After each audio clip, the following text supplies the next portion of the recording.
L'Homme de la Lune est le premier roman d'une série de 7 écrit par William Joyce en 2011 qui nous emmène découvrir les différents mythes et légendes qui entourent l'imaginaire collectif comme le croque-mitaine, la fée des dents, le lapin de Pâques ou encore le Père Noël. Pendant l'écriture de ce roman, William Joyce travaille en réalité sur ce qu'on pourrait appeler une suite en format cinématographique produite par DreamWorks qui parlerait de la réunion de ces différentes légendes pour défendre une seule et même cause avec comme personnage principal un mythe datant du 19e siècle sur un vieil homme de l'hiver qu'on appelle Jack Frost.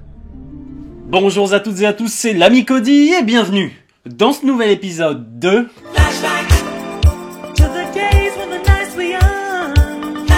Le film commence par un jeune homme aux cheveux blancs qui se réveille sur une patinoire et découvre pas à pas qu'il possède des pouvoirs à la fois sur la glace et sur le vent. Mais le problème c'est qu'en arrivant dans un village il se rend bien vite compte que personne ne peut le voir, le sentir ou le toucher, et le nom de ce jeune homme c'est... Jack Frost. Quoi Qu'est-ce qu'il y a? Non mais c'est juste que le mec il a des pouvoirs de glace et il s'appelle Jack Frost, c'est un peu facile, quoi. Ah oui, c'est rigolo parce que le petit, il s'appelle le petit parce qu'il est tout petit, et toi tu t'appelles Klein parce que ça veut dire petit en allemand, ce qui te correspond bien finalement. Ouais, mais ça a aucun sens, je suis 1m80, je suis pas... Oh.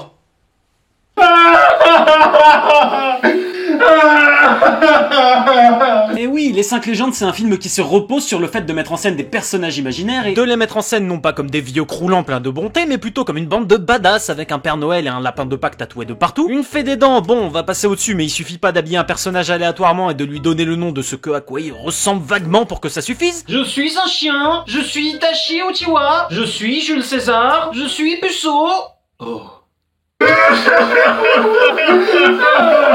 Sans parler du marchand de sable dont je n'ai jamais compris l'utilité depuis que je suis petit, parce qu'autant les autres ça pouvait apporter des trucs agréables genre des pièces sous l'oreiller, du chocolat ou des cadeaux, le concept du marchand de sable ça me terrifiait plus qu'autre chose. Enfin, je sais pas, qu'on s'imagine 2 secondes, vous vous apprêtez à dormir et là il y a un mec que vous connaissez absolument pas qui rentre dans votre chambre et... Faites beau rêve.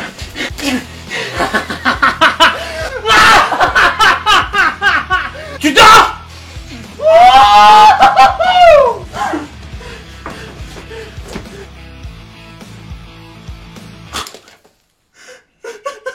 Ces légendes sont sous le joug de l'homme de la lune qui les a choisies, et ça tombe bien vu que le croque-mitaine réapparaît, ce qui va le pousser à choisir un nouveau gardien en la présence de... Jack Frost! Ah, t'as déjà vu le film? Mais non, connard, c'est juste qu'on vient de passer 20 minutes sur lui, on n'allait pas choisir un personnage qu'on n'a pas vu depuis le début du film quand même! Surtout pas la tortue.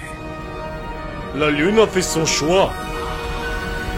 Miguel, Si, señor. dois être le nouveau gardien. Si, señor.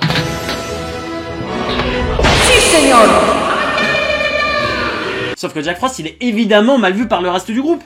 Enfin, sauf par la fée des dents. Mais elle, c'est parce qu'elle veut L'essentiel c'est qu'il nous aide pour protéger les enfants, pas vrai? Ouais, je préfère quand ça croque de toute façon. C'est marrant, moi aussi. Non.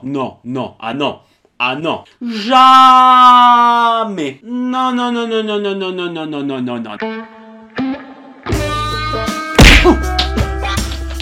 Il faut un oreiller vite. En fait, s'il est mal vu par les autres, c'est parce qu'il passe son temps à jouer avec des enfants pour qu'ils croient en lui et parviennent à le voir, sauf que, effectivement, je suis pas très convaincu que le plan puisse marcher vu sa manière de jouer avec. N'aie pas peur, Jenny, je suis là. T'inquiète pas, ça va bien se passer. Oh, mais vous êtes Jack Frost! Attends, tu me vois? Bah oui, évidemment, maintenant que je suis un fantôme, connard! D'ailleurs, je sais que vous êtes... de l'autre côté! D'ailleurs, je sais que vous êtes beaucoup à avoir crush sur lui petit, mais je sais pas comment vous faites pour tomber amoureux d'un putain de... Soyons honnêtes! D'un putain de SDF en hoodie qui passe son temps à se balader pieds nus, alors... Oui, ça a l'air bien pratique quand c'est l'hiver et que tu marches sur la glace! Mais il se passe quoi après l'hiver quand c'est tout boueux avec des cailloux et des épines, espèce de clochard! Salut, c'est Jack Frost et bienvenue dans cette nouvelle aventure. Je suis un guerrier hors pair et pensez pas que je sois stoppable, parce que hiver comme été, personne peut m'arrêter. Yeah, vous pouvez pas m'arrêter, je peux faire n'importe quoi ici. C'est ma zone, ma ville et mon bâton. Personne peut me dire quoi faire. Flûte de zut. Maintenant que j'y pense, on l'a évoqué assez rapidement tout à l'heure, mais vous devez vous demander pourquoi le croque-mitaine réapparaît que maintenant, alors qu'il existe depuis des millénaires, si ce n'est pour servir un scénario qui devait se passer à notre époque. Non, personne n'en a rien à foutre. Regarde, une licorne! Je ne m'en lasse pas.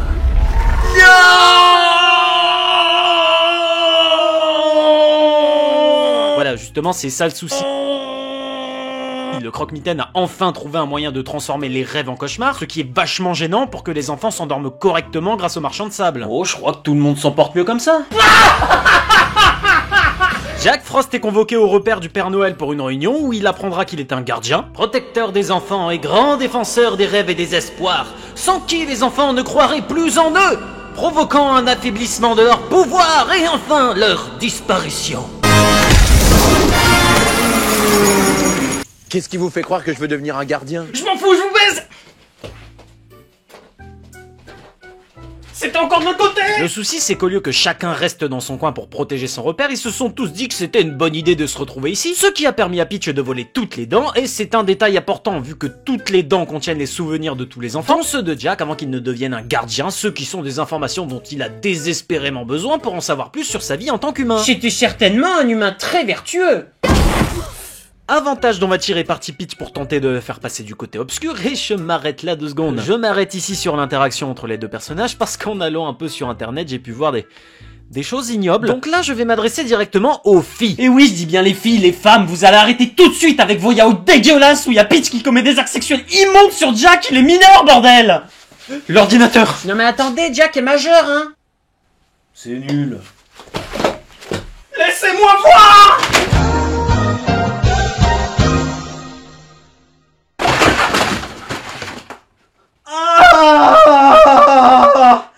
Ah, il y en a un qui a pas tenu.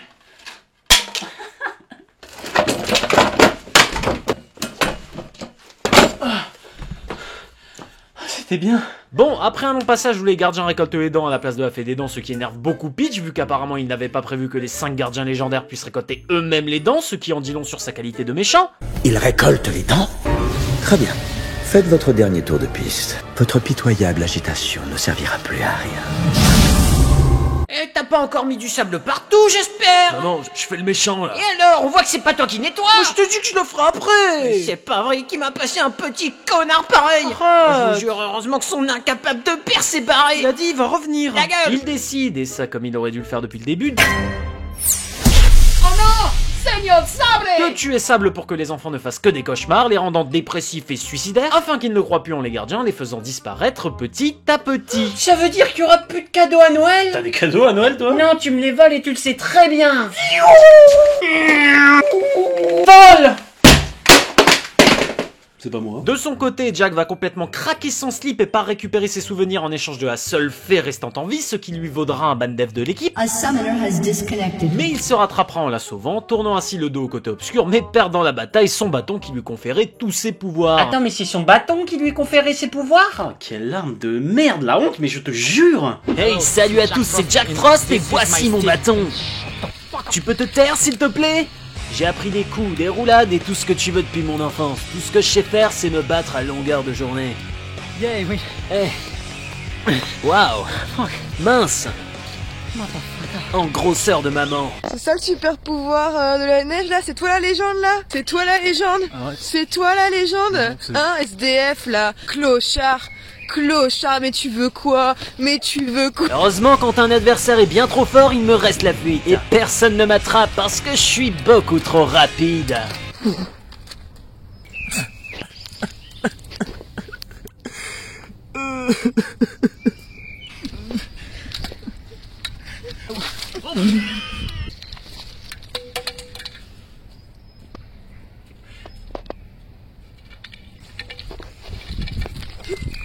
Reviens ici! Jack se remémore ensuite ses souvenirs et comprend qu'il a été choisi comme gardien parce qu'il a poussé sa sœur à commettre un acte hyper dangereux avant de la sauver par chance en mourant comme un con. Ça le remotivera à réparer son bâton par la force de l'amitié, je sais pas. Et partira à la recherche du dernier enfant sur Terre qui a encore espoir dans les gardiens, en la personne de... Oui, le petit qu'on voit depuis le début du film et que Jack a failli tuer à plusieurs reprises.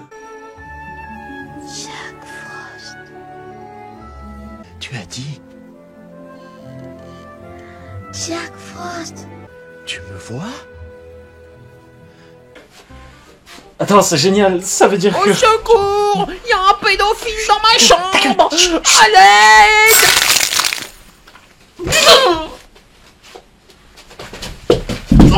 L'acte final du film, c'est lors de la 4ème grande guerre ninja entre Peach le surpuissant face à des gardiens amoindris. Et vas-y, on en a plus rien à foutre, on s'infiltre chez les gamins pour les enlever et les emmener à la guerre. Et tu reviens ici tout de suite. Le problème, c'est que t'es pas un mec marrant. Bah alors, on y va? Eh vas-y, c'est la fiesta. Les enfants utilisent le pouvoir de l'amitié pour contrer Peach et ça part en baston avec les Yeti, les lutins, la fée des dents. Tout le monde a ses pouvoirs, mais Peach reste un adversaire de taille qui leur tient tête et qui est sur le point de tuer Jack quand soudain intervient...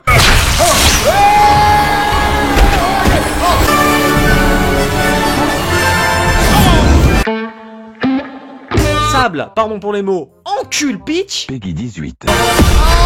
et redonne des rêves à tout le monde en invoquant des diplodocus et des poissons qui volent, j'ai trop de questions en même temps. Jack redevient copain avec les autres, les enfants croient maintenant en lui et le voient, pendant que Peach retourne se terrer sous terre comme une petite victime, parce qu'en réalité, les cauchemars qu'il invoque depuis le début, ce ne sont pas ceux des autres, mais les siens, ce qui nous permet d'assister à la fête au village, là où tout le monde est heureux, ce qui signe la fin du film. Attends. Mais comment ils vont faire pour rentrer, les enfants? Est-ce que vous pouvez nous raccompagner? S'il vous plaît. On va tous mourir. Et voilà, cette vidéo est maintenant terminée. Je vous remercie de l'avoir regardée. Quant à moi, je vais aller pousser un enfant dans un bol de soupe pour acquérir le super pouvoir des légumes. C'était l'ami Cody. On se retrouve une prochaine fois dans un nouvel épisode de... l'autre côté. Flashback.